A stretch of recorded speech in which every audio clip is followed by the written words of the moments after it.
Praise the lord. అందరూ బాగున్నారు కదా? మీరు క్రీస్తుతో కూడా లేపబడినట్లయితే భూమి మీద ఉన్న కొన్ని వాటిని చంపాలి అని తెలుసుకున్నాం.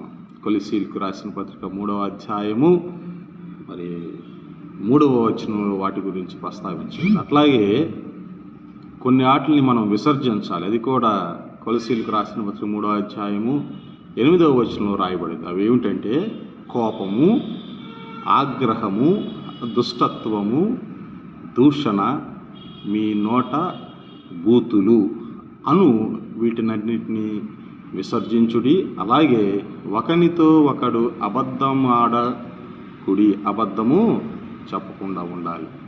వీటిని క్రీస్తుతో కూడా లేపబడిన మనము చేయవలసిన మార్గం. అటు కృప దేవుడు మనకి అనుగ్రహించునుగాక.